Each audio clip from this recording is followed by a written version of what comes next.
Hi everyone. Hey Rita, jump up.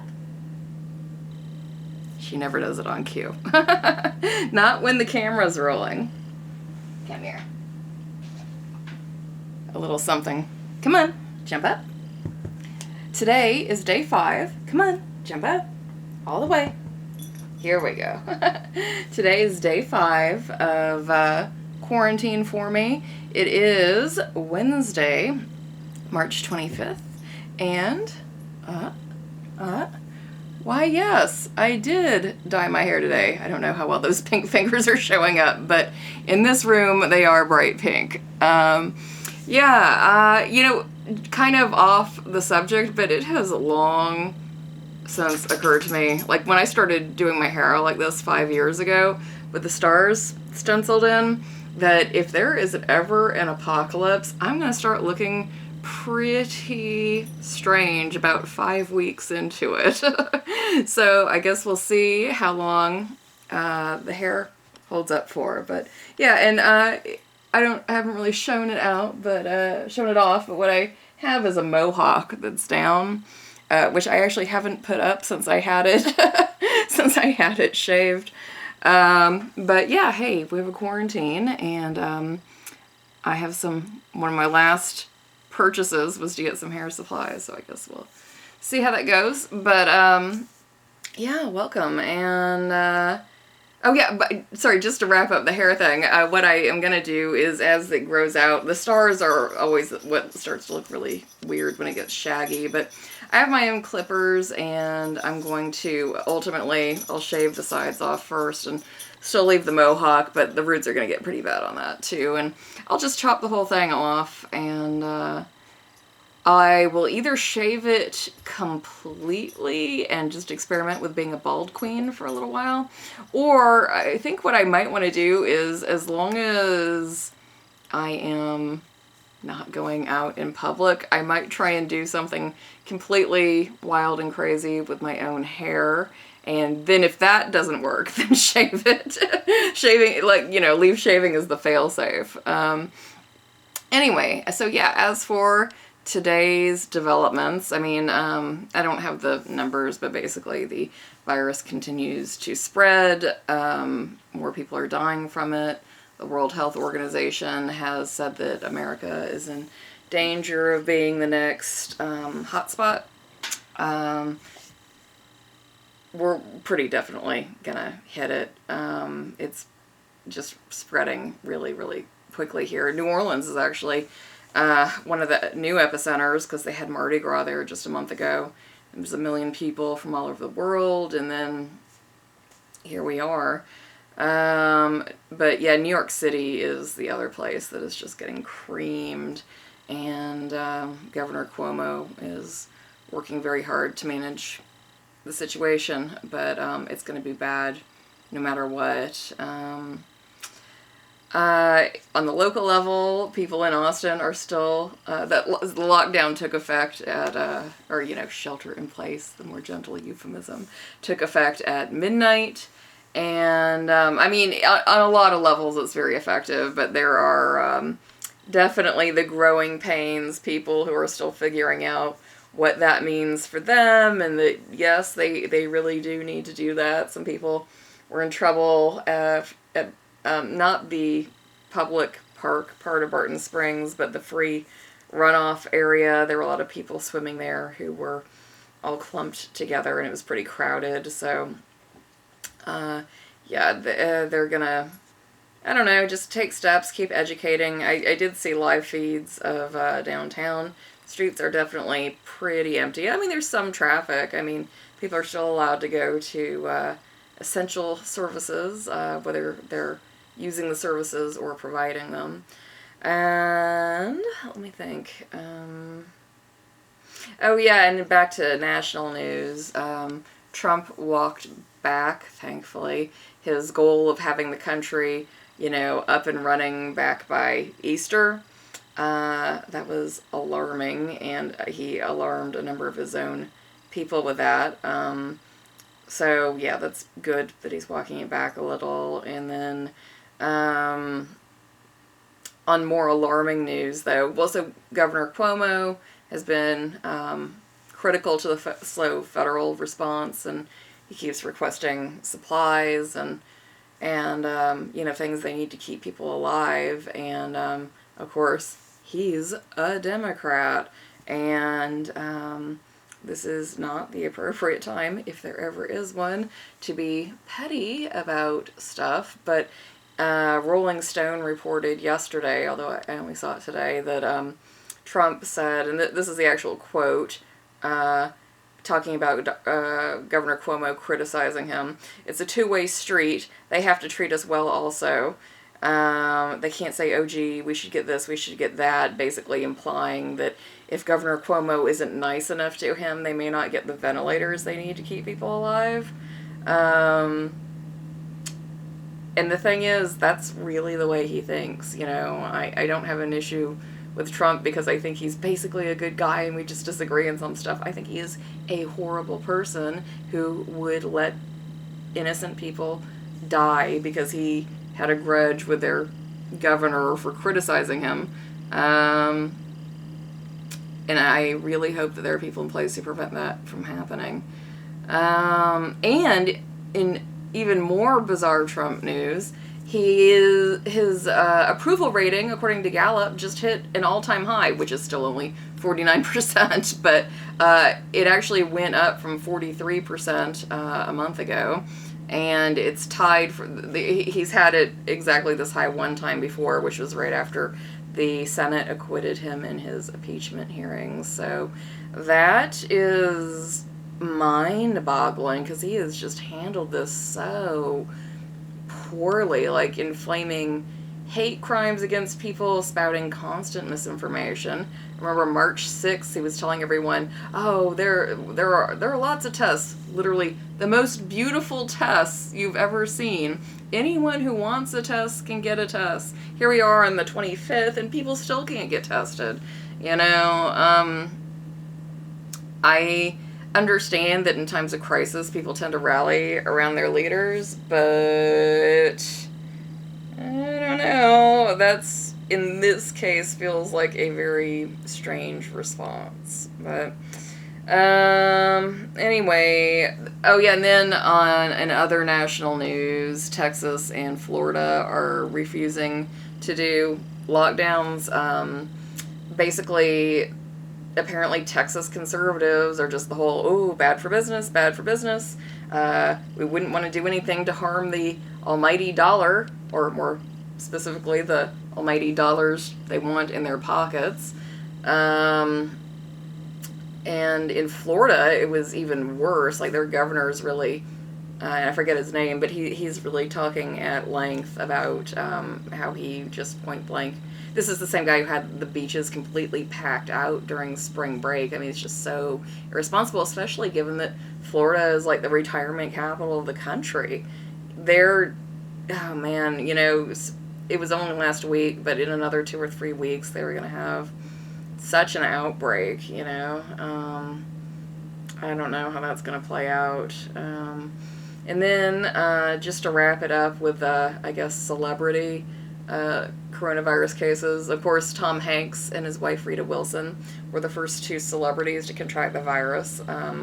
Thankfully, they've been doing pretty well. Rand Paul, just to follow up from the other day, turns out he wildly broke quarantine. I mean, apparently he wasn't under official orders, but this is what's so messed up. This guy is a doctor, okay? And what happened was he was apparently at a fundraiser in Kentucky where some people later tested positive, so it appeared he had been exposed.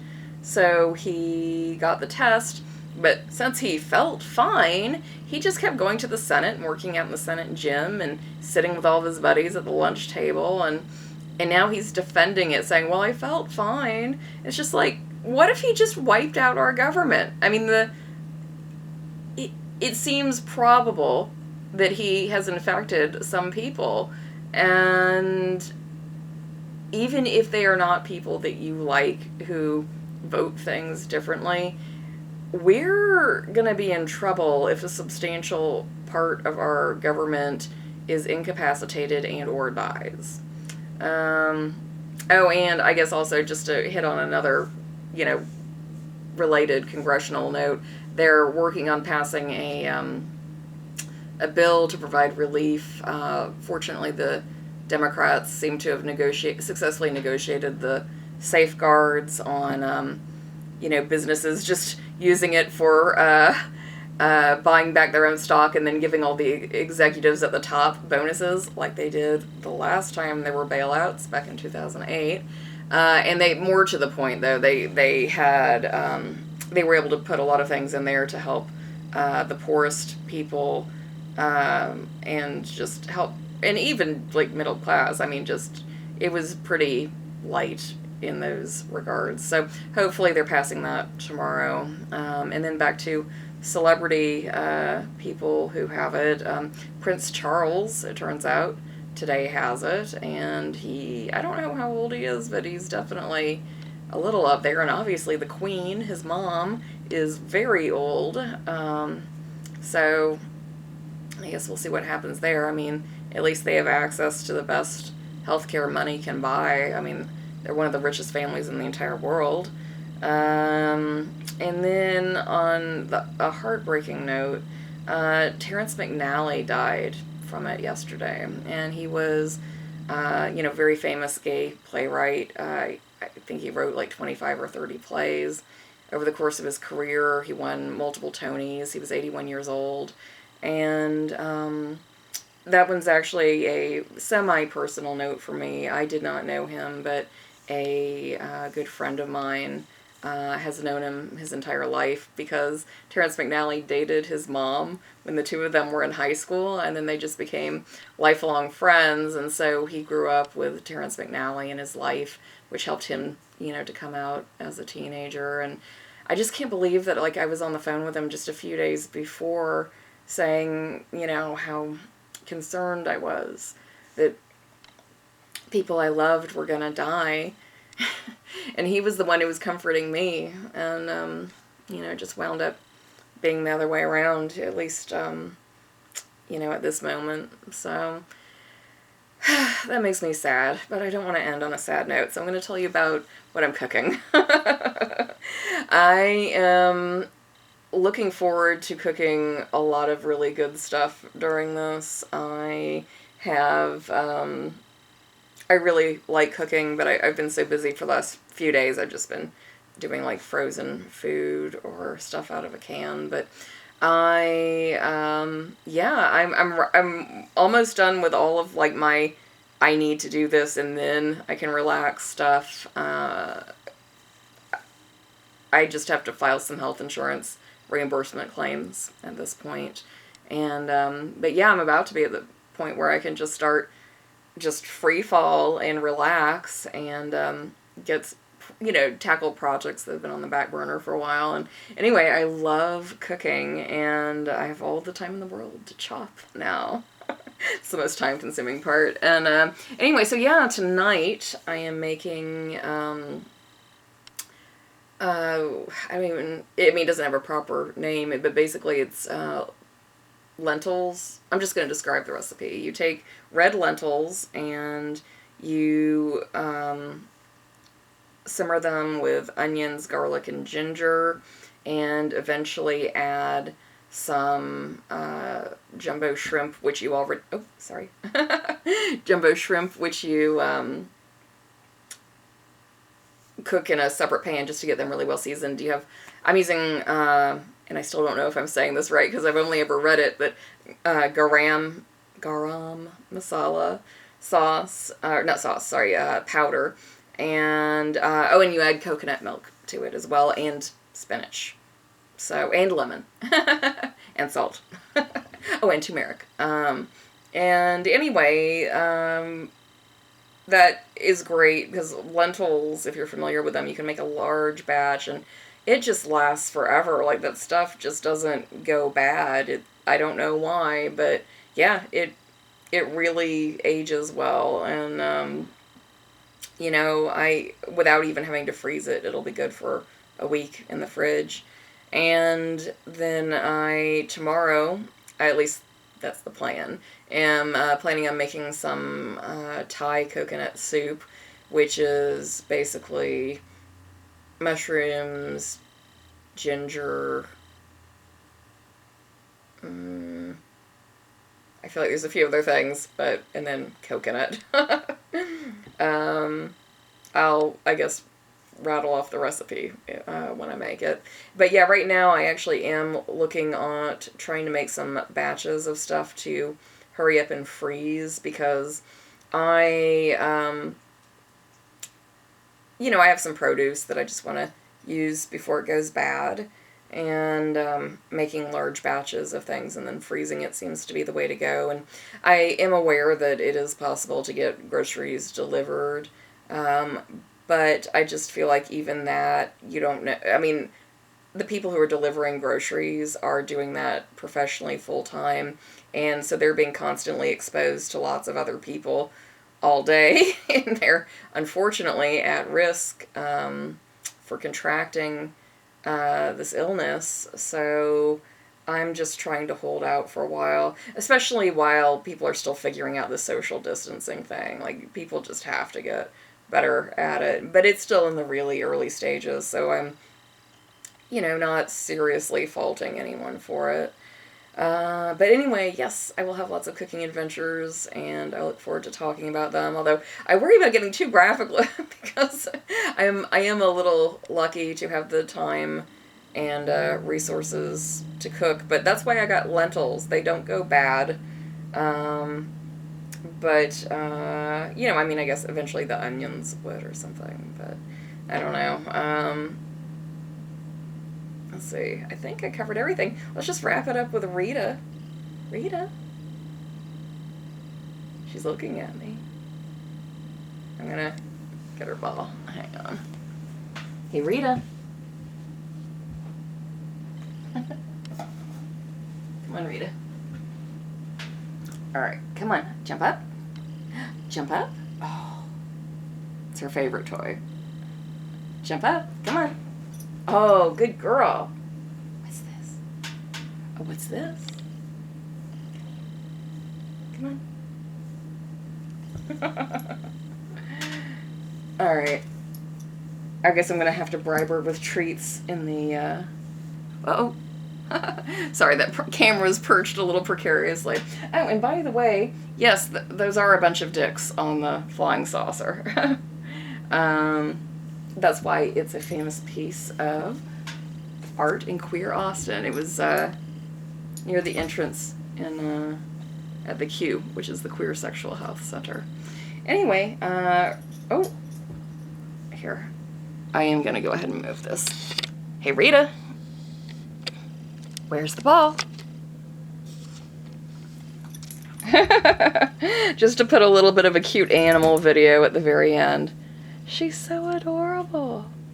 Oh, go get it. I may have to get that for her.